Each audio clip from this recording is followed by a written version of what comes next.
प्यारे बच्चों, आज की इस क्लास में हम √3 को नंबर लाइन में रिप्रेजेंट करेंगे। देखिए, आप देख रहे हैं कि मैंने पहले से एक लाइन ड्रॉ की हुई है जिसमें ये 0 राइट साइड में 1 2 3 4 एंड 5 लिखा हुआ है। चूँकि हमें पॉजिटिव नंबर दिखाना है इसलिए मैंने इधर बहुत कम नंबर ले लिया, -1 मैंने ले लिया। √3 को नंबर लाइन में दिखाने के लिए हमें पाइथागोरस थ्योरम की हेल्प लेनी होगी। हम पाइथागोरस थ्योरम जानते हैं, h² = p² + b²। h की वैल्यू चाहिए तो हम इस स्क्वायर का ट्रांसफ़र कर देते हैं तो p² + b² हो जाएगा। क्योंकि हमें √3 लाना है तो हम क्या कर लेते हैं कि दोनों में से किसी एक को हम √2 ले लेते हैं। √2 का स्क्वायर + 1 का स्क्वायर। जब हम √2 का स्क्वायर करेंगे तो आ जाएगा 2 + 1 का स्क्वायर करेंगे तो 1। 2 + 1 = 3 मीन्स √3 आ जाएगा। मतलब ये साफ है कि √3 बनाने के लिए हमें √2 को पहले इस नंबर लाइन में प्रेजेंट करना होगा। तो पहले हम रिवाइज भी करते हुए √2 को नंबर लाइन में रिप्रेजेंट करते हैं।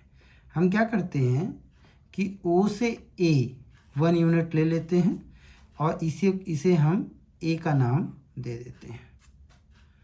अब हम इस A पर एक परपेंडिकुलर ड्रॉ करेंगे। अब इस परपेंडिकुलर को ड्रॉ करने के लिए हम दो तरीके अपना सकते हैं। एक सरल तरीका है कि आर्क से हम परपेंडिकुलर बना लें। दूसरा तरीका है कि हम प्रोटेक्टर के यूज़ कर 90 डिग्री का एंगल बना लें। तो आज हम आर्क की हेल्प से हम 90 डिग्री का एंगल बनाएंगे। देखिए, हमने एक छोटा सा एक आर्क लिया है और इसको हम ड्रॉ कर रहे हैं। ठीक है, ये हो गया। अब क्या करेंगे, यहाँ पे रखेंगे एक छोटा सा और इसके आगे एक रखेंगे एक और छोटा सा। आर्क हमने काट दिया। अब काटने के बाद यहाँ पे एक पॉइंट लेंगे ऊपर में, ऐसा ड्रॉ करेंगे कि ये एक दूसरे को क्या करते हैं, इंटरसेक्ट करे। इंटरसेक्ट जैसे ही करेगा एक पॉइंट मिल जाएगा हमको। ये पॉइंट मिल गया। इस पॉइंट को हम मिला देंगे, ज्वाइन कर देंगे किससे, A से।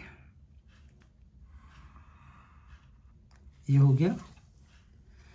ये A था तो इधर पे कहीं पे हम B ले लेते हैं। पर B लेने के लिए हमें क्या लेना है, जितना डिस्टेंस हमने ये लिया था 1 यूनिट, तो ऐसे ही 1 यूनिट यहाँ ले लेते हैं। तो 1 यूनिट कितना है देख लेते हैं हम। देखिए, यहाँ पे हमने रखा इसे और इसको हमने मेज़र कर लिया। ये देखिए, ये डिस्टेंस है।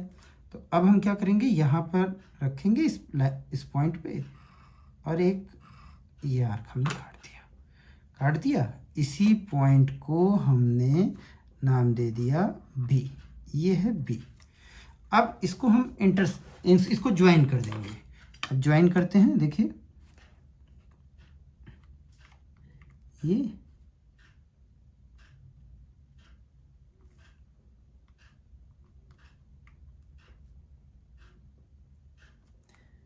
ये हमने इसको ज्वाइन कर दिया। अब ये जो ज्वाइन हुआ, ये था यूनिट 1, ये था यूनिट 1, तो 1 का स्क्वायर + 1 का स्क्वायर = 2। तो ये आ गया √2। अब इस √2 की हेल्प से हम, ये √2 बन गया, अगर इसको हम नंबर लाइन में शो करते तो यहाँ पे आता। शो करके देख भी लेते हैं नंबर लाइन में √2 कहाँ पे आएगा। ये देखिए हमने इसको मेज़र कर लिया। अब मेज़र करने के बाद हमने ये एक खड़ दिया। ये जो √2 था वो अब कहाँ पे आ गया है, इस नंबर लाइन पे आ गया है। तो ये जो पॉइंट है ये है √2। अब इस √2 को हमने नंबर लाइन में रिप्रेजेंट कर दिया, पर हमारा क्वेश्चन क्या है, √3 को नंबर लाइन में रिप्रेजेंट करना। तो अब हम क्या करेंगे, ये हमने यहाँ पे देखा है कि √2 हमने लिया है। अब क्या करेंगे, हम यहाँ पे फिर एक परपेंडिकुलर खींचेंगे। तो एक परपेंडिकुलर लेने के लिए एक छोटा सा एक आर्क ले लेते हैं। ये हमने एक आर्क ले लिया, एक छोटा सा लेंथ हमने मेज़र कर लिया है। और ये अब क्या करेंगे, यहाँ पे जहाँ पे ये इसने इंटरसेक्ट किया था, टच किया था, हमने वहाँ पे एक पॉइंट लिया, फिर इस पॉइंट्स पे से फिर हमने एक पॉइंट लिया।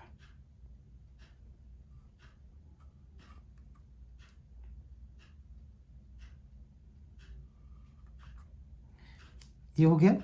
अब इन दोनों पॉइंट्स पे हम रख के फिर से एक आर्क लेंगे।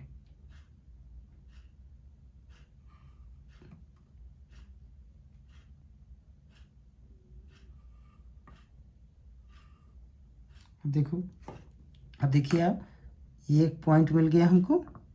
इस पॉइंट को हम इस बी से ज्वाइन कर देंगे। अब ये देखिए, ये परपेंडिकुलर है, मीन्स 90 डिग्री का एंगल है। अब हमको क्या करना है, ये एक यूनिट जो हमने ली थी, यही एक यूनिट हमको लेना है। देखिए √2, ये √2 हो गया बेस। अब परपेंडिकुलर हमें कितना लेना है, 1 लेना है, तो ले लेते हैं 1। तो 1 यूनिट देख लेते हैं यहाँ पे कितना है 1 यूनिट। ये देखिए ये डिस्टेंस है 1 यूनिट। अब इस 1 यूनिट को हम यहाँ पे ले लेते हैं। ये हो गया ये 1 यूनिट, ये हो गया ये 1 यूनिट।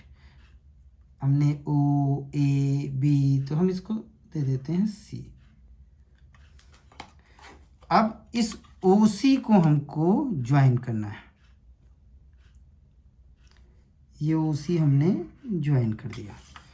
जब हमने OC ज्वाइन किया, देखिए ये √2 था बेस, ये परपेंडिकुलर हो गया यूनिट 1। तो ये वाला जो पार्ट है ये है यूनिट 3। अब इसी को हमें लाकर यहाँ पे रिप्रेजेंट करना है। तो देखिए, देखते हैं, इसको नाप लेते हैं, फिर से मेज़र करते हैं। ये है √3। अब इसे ये देखिए, ये जहाँ पे आया, ये पॉइंट जहाँ पे आया, यही है √3। देखिए हमने क्या किया, पहले √2 बनाया, उसके बाद √3 बनाया। धन्यवाद। इसके आगे की कक्षा में हम √5, √7 और √11 पढ़ेंगे। साथ ही पाई को भी हम नंबर लाइन में रिप्रेजेंट करेंगे। धन्यवाद।